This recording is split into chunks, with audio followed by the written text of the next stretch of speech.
welcome to my channel. Today we're going to talk about solo travel, women solo travel, and what does that look like in terms of safety and in terms of empowerment and self-development. Welcome to my channel. Thank you so much for joining me. My name is Roseanne. So let's dive into solo travel. What is so important about solo travel? I think it's about finding yourself, knowing you can do it, knowing that you can have the freedom and the discovery to explore wherever you want and not let anything hold you back. If you don't have a travel partner, you can do it yourself. So let's talk about a few safety tips. First of all, you want to make sure when you're going somewhere that you're going to research your destination and just to make sure you know the ins and outs of that particular place. You don't have to go in and do a research project, but really get to know the area. Research the transportation. Make sure you know what the metro system's like. Is that city center, is that place a walkable city? What type of other modes of transportation are there? Can you go out into the country and get an Uber or an Uber type of a ride? Do you need to take taxis?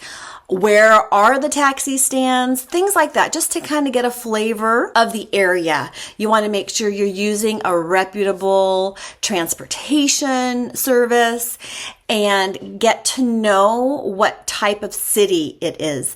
In the big major cities, there's more crime and pickpocketing that can happen. But if you're aware of that, you can be prepared. So it's super important to make sure you research your destination and be prepared so that you know what to expect when you get there. Another important safety feature is to make sure that your social media accounts are private. Not that you have to not go on to your social media, but make sure that people can't track you and they can't find you on social media. That's really an important thing as a solo traveler, is that you're kind of making sure you're creating this network of safety around you. Make sure that you share your itinerary with your friends so that they know where you are at all times, just in case anything should happen with your friends or your family.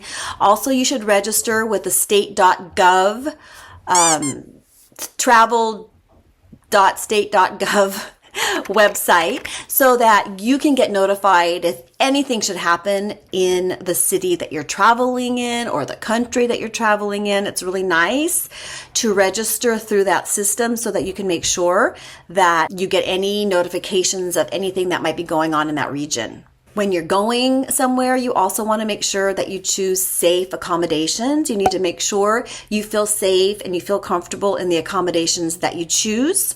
There's a lot of different opportunities. You can do Airbnb, you can do hotels where you know that there's other people there. It depends on your comfort level and where you feel comfortable staying.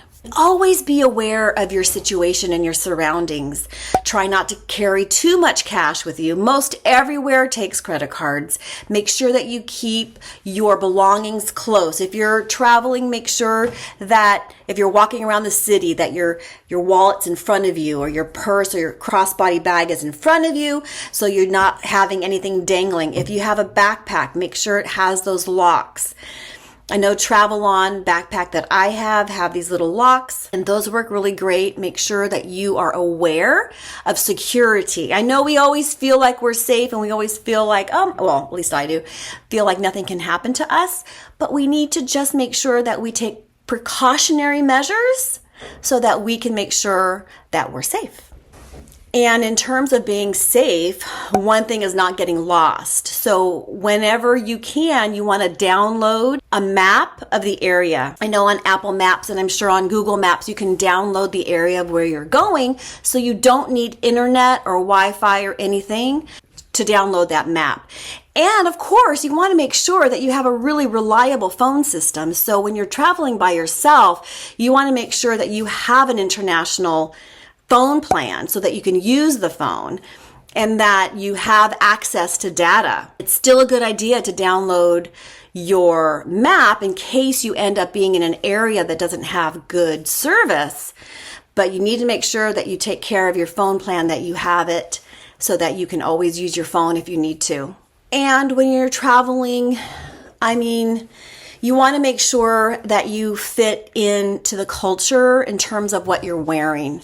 I know that when I was in Egypt, and while the dress code can vary, there was this woman traveling by herself, and she was dressed in a way that made a lot of the tour guides, everyone go, oh my gosh, she's not safe, because she was dressed very, it was very hot. So what she was wearing would be perfect in the United States or maybe in Italy. But in Egypt, the tour directors who were with us were very concerned for her safety. So you need to be aware of what to wear when you are traveling by yourself. You don't want to stand out too much to make you look like you would be a target and that you're traveling alone. It's just aware of your surroundings. And trust your instincts. Your instincts are really going to drive you. If you feel a place is not safe, trust your instincts. Don't override what your gut or your heart is telling you, because those little messages that you get are usually the truth. So don't disregard. If you feel unsafe, then get the heck out of there. And it's always fun to learn a few little phrases in the language that you're going to. Keep your emergency contacts handy, so if you need to call someone, you don't have to fumble through your bag. Make sure that all your emergency contacts are easy to reach. And stay connected with your friends and family. And those are just really some basic things to think about when you're traveling solo in terms of safety.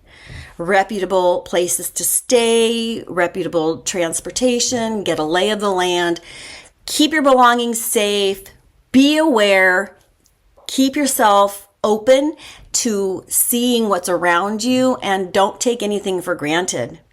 Now, in terms of empowerment, in terms of personal growth, traveling alone can stretch you in ways that are magical. Imagine going to a different country alone and navigating the metro system, or coming up with a problem in a foreign country and you've solved it. It's a really great experience, and it can be so magical and transformative. Some of the tips to keep you really feeling connected and really following your passion while you're there is stick to your routines that you ordinarily do. If you exercise, if you meditate, if you try to get yourself grounded into the earth, continue to do those things. They'll make you feel more grounded in the country that you're in. And as you travel on your own, it's really an opportunity to claim your power, to actually bring in all of that power that you have to go on your own, the freedom that you have to go wherever you want to go, to be able to eat whatever you want to eat, when you want to eat, see what you want to see. There's a lot of power and freedom in that. And that is the reason why so many people are traveling solo, especially women. It's on the rise, and there's good reason for it. And there are times when you are traveling where you feel lonely, you feel like you need to make some connections with people, and those are opportunities to stretch out of your comfort zone. You can meet people and connect with people in lots of different ways. When you're in a restaurant, if you're on a hiking trail, if you are in the market, open up your heart, open up your eyes, and allow conversations to happen. And then you never know where that can lead. You might end up having a buddy to go to dinner with. Other things that you can do is there are so many groups on Facebook where there are solo women travelers. You can connect and hook up with women all over the world. I belong to this one meetup group where there's people like, I'm in France right now. Is there anybody here? Or I'm going here. Is anyone here? And so there's places where you can meet other women. There are meetup groups all over the world you can connect with while you're in a country. If you feel like, I really want to be in company of other people, you can book a tour. I've done that before when I was in Italy. I was on my own for a week, and I was like, oh, I'm really ready to be with other people. And so I booked a wine tour that day, which was lovely. I met some great people, had great conversations. So you can always mix it up, that you can book a tour for the next day if you wanted to. So there's always a way to connect with people if that's what you want.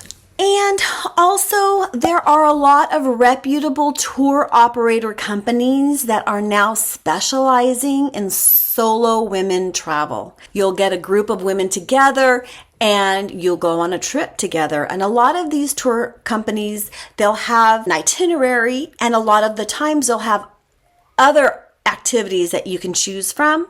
And in fact, one of the things that I want to do is to bring together a group of women and go on a trip together, because there's nothing more empowering and nothing more exciting about going on a trip with like-minded women. And there are a lot of opportunities for that as well.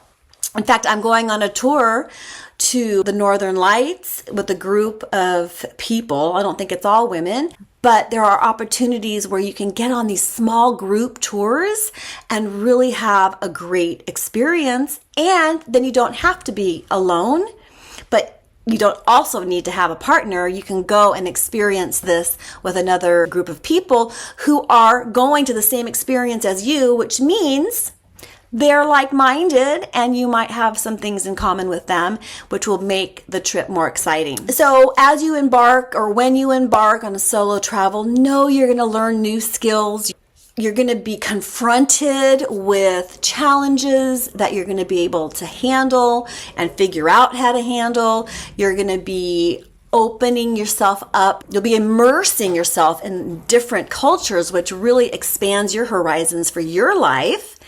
And you're going to have a fabulous time in the process as you discover your power and the strength that you have to go out and do something that can be really challenging, but it's so worth it. So I hope that all of these tips about women travel and solo travel has been helpful. If you have any questions at all, please reach out. Let me know your experiences. I'd love to know your experiences when you travel. Have you gotten lonely? Were you able to meet friends? How was that was Nico. Anyway, just wanted to share all that with you. I hope you have a really great week, and talk to you soon. Ciao for now. Bye.